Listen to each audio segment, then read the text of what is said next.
presentation is based on my PhD, which was completed back in July, so it's quite up to date. And it was a PhD that was concerned very much with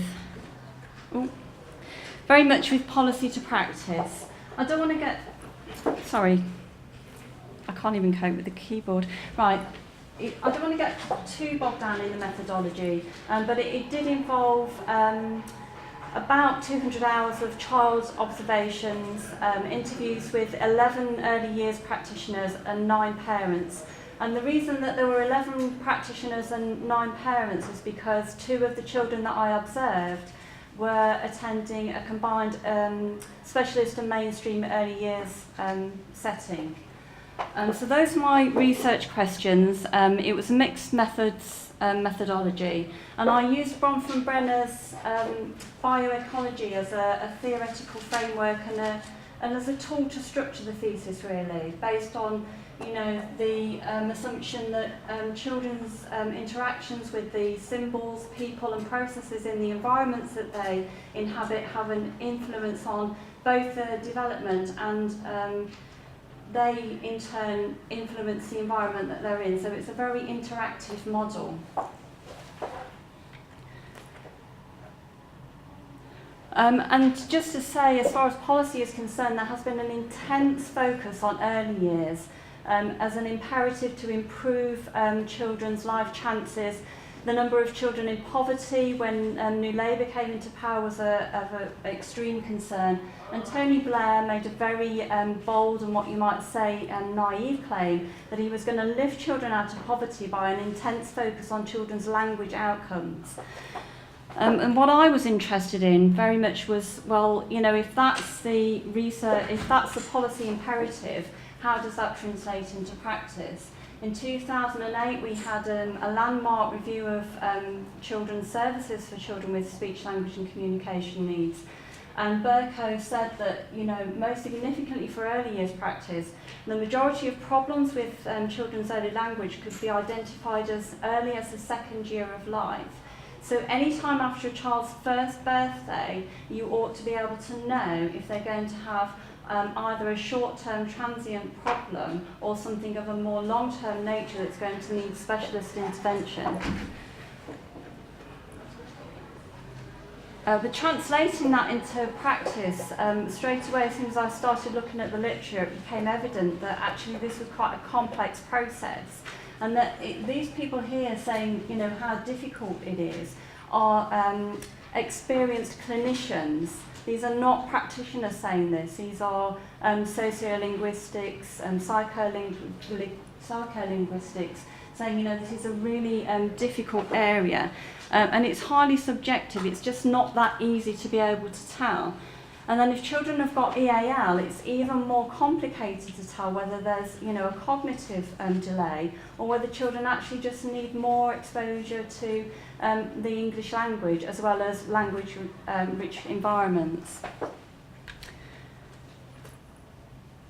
So when I came to ask practitioners about, what kinds of children they were supporting, whereas Berko had said in his systematic review of services for children that there was a general prevalence across the country of 6 to 8% of all children who had problems with language, and 1% of those children had long-term severe problems that needed specialist services.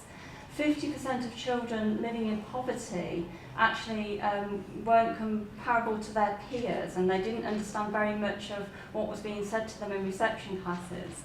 These practitioners said something quite different, and it made me wonder whether there was an over-identification. If Berko said nationally it was 6 to 8%, and these practitioners were saying, total for all age groups, somewhere between 12 and 13%. Was it, as difficult as these clinicians were saying? Was it complicated? And also, the practitioners had this intense focus on expressive language, thank you, without really understanding what the receptive signs might be. And if you think that reception precedes expression, then those early signs that Berko was talking about, actually, it looked to me as if they were being missed. And then when it came to training, which you would see as a precursor really, if early years practitioners, and bearing in mind the diversity of their qualifications, anywhere from an MVQ level 3 to postgraduate specialist teacher qualifications, all of them said they hadn't been trained to identify problems with children's language, they hadn't been trained to support children with SEN, they hadn't been trained to work with parents, and they hadn't been trained to refer to specialist services like speech and language therapy services. Translating that then into what parents thought about the whole thing, they actually said that the first professional that they referred to was their health visitor, and out of the 9 parents that I spoke to, 5 of them were dissatisfied with that service because they said they'd been passed from pillar to post. They'd identified a problem with their children's language quite early on, somewhere between the age of 1 and 2. But health visitors said, well, you know, come back when the child's 3 and we might be able to do something about it. And this particular parent, when she said that, you know, she'd been dismayed by that being passed around like from pillar to post, her child was finally picked up at the age of 3 by a talented early years practitioner who said, actually, this child has slept right through the net. We do have significant problems here. And that child went on to be diagnosed with severe and complex autism at the age of 5. So the health visitor said, no, he just needs more time in an earlier setting and he'll be fine. And actually he wasn't. And that's not an uncommon story. And also, as far as children with EAL was concerned, there was this assumption by specialist practitioners that you know, accounting for their cultural differences, well, that's something that they do in mainstream practice. We're concentrating on cognition here, so we haven't got time for all of this, you know, sort of identifying with children's culture. I think I've probably just got time, I hope, to talk about the difference for one child in practice between mainstream and specialist setting. So these pictures are quite, you know, they tell the story really. You can see in the mainstream setting there's a real difference between these close interactions, these face-to-face interactions that we know are fundamental to early social interaction, that triggers socio-emotional development, that then helps language development, and there was much more of this in the specialist settings than there was in the mainstream settings. I just want to finish with showing how different the interactions were for that child between mainstream and specialist settings.